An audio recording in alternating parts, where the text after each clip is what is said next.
ሰላም ዩቱብ እንዴት ናችሁ? ይህ የሁለት ወር የኢንተራንስ የጥናት ቻሌንጅ ዊክ 7 ሪቪው ነው። የመጨረሻው ሁለት ሳምንት እንዴት እንደነበረ ሪቪው አድርግላችኋለሁ ማለት ነው። ባለፈው ሳምንት ላይ አስታውሳችሁ ከነበር ኮምፕሊትሊ ከጥናት ወጥቼ ነበር። ለ3 ሰዓት ምናምን ያነበብኩት ሳምንቱን በሙሉ ምናምን። ይህ ሳምንት ላይ ሪላቲቭሊ መሻሻል አሳይተናል። እውነቱን ለመናገር የነበሩ ተግዳሮቶችን ነገራቸው። መጀመሪያ አንደኛ ሶሻል ሚዲያ ነው፣ ቲክቶክ ነው። ባለፈ ትዝ ብላችሁ ከነበር ቲክቶክ ቦሪንግ ሆነ ወደ ምናምን ነገር እንደሌላ ጊዜ አያዘናገኝም ምናምን ብያችሁ ነበር እና ያኔ እንደዛ ቦሪንግ የሆነብኝ ልክ እንዳወረድኩት ስለነበር ነው።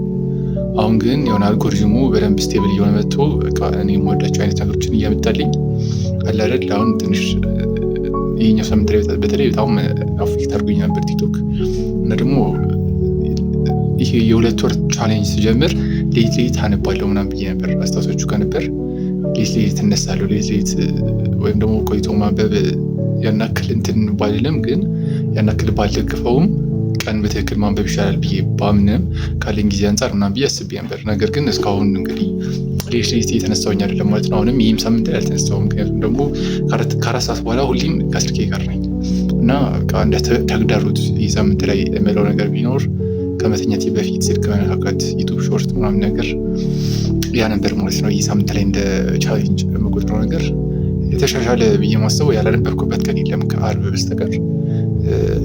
ከቀረኝ ጊዜ አንጻር በደንብ በቃ ጥንቅቅ ብዬ ማንበብ ነበረብኝ። በእርግጥ ግን ትንሽ ተዘናግቻለሁ እና ዘሴክሪቲ ፓይለት ኤግዛም ወስጃለሁ። እሱን ያዘናገኝ ሰኞ ማክሰኞ እና ረቡዕ ነው የወሰድኩት። ትንሽ አሪፍ ነበርና ከ600 ማየት ይቻል ነበር። ነገር ግን የሆነ ሲስተሙ ተበላሽተው ምናምን የኔው እንዲያሳየኝ አልቻለም። ግን ጥሩ ውጤት ነው ያመጣሁት ብዬ አስባለሁ እና እሱን ያዘናገኝ ከ450 አያንስም ያመጣሁት ውጤት። ያንን ሳይ ትንሽ አለ አይደል ሳስበው እንትን በግምት ከ450 በታች አይሆንም። ከዛ በቃ ትንሽ እንደመዘናጋት አልኩኝ ማለት ነው። ያ ነበር እንደ ተግዳሮት የምቆጥረው። እንደ አሪፍ ደግሞ የምቆጥረው አፕቲቲዩድ ነው። አፕቲቲዩድ 45 ነው ያመጣሁት። ያለፈውን ዓመት የ2017 ወስጄ በራሴ 45 ነው ያመጣሁት። 45 በጣም ትንሽ ነው ለኔ ካለኝ አቅም አንጻር። ባለፈው እንዳልኳችሁ እንግሊዛውን ከ80 ቤት 88 ምናምን ነው የማመጣው። የባለፈው እንደዛ ነው ያመጣሁት ምናምን። እንግሊዝ ላይ እንግሊዝ አጥንቼ ልጨምር የምችለው 5 ማክሲመም 10 100 ምናምን ራሱ ባገኝ 12 ማክሲመም። አፕቲቲዩድ ላይ ግን ትንሽ በደንብ ጠንከር ብዬ ባነብ ከ45 30 ብጨምር 75 ሆናለሁ።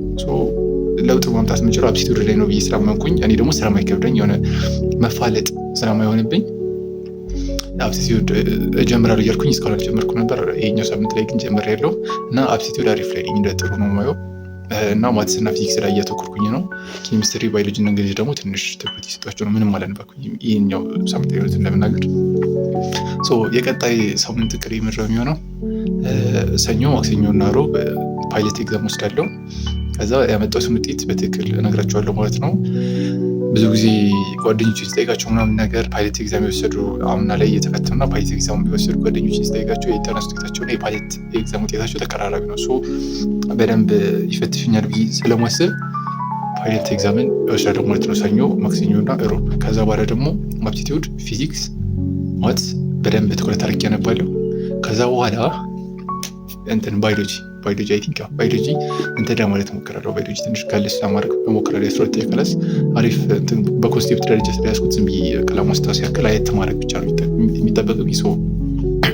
ይቅርታ ብዙም አይከብደኝም ብዬ አስባለሁ። ዊክ 7 ሪቪው የዊክ 7 ሪቪዋችን ይህንን ይመስላል ማለት ነው። ቀጣይ የመጨረሻ ሳምንት ነው። ከቻልኩኝ ሌት እየተነሳሁኝ ምናምን ነገር በጣም በትክክል ለማንበብ እሞክራለሁ። ግን በዛው ልክም ራሴን ስትረስ አላደርግም። እየዞርኩኝ መዞር ሳይሆን አላደርግ በቃ ሪላክስ እያደረኩኝ ግን ለማንበብ እሞክራለሁ። ሲጀምር መጨነቅም አልቻልኩም እውነቱን ለመናገር። ምንም እየጨነቀኝም አይደለም፣ መጨነቅ ነበረብኝ። ግን ብዙ ሰው ከፍተኛ ውጤት እንዳመጣ ስለሚጠብቀኝ ማለት ነው። ሰው የሚጠብቀው 550 ምናምን እና ሪያሊቲው ደግሞ በቃ አላነበብኩም። 550 ምናምን አይገባኝም አውቀዋለሁ። የምጠብቀውም የሆነ ማክሲመም 510 ምናምን 510 እሱን ከሚገባኝ በላይ ነው።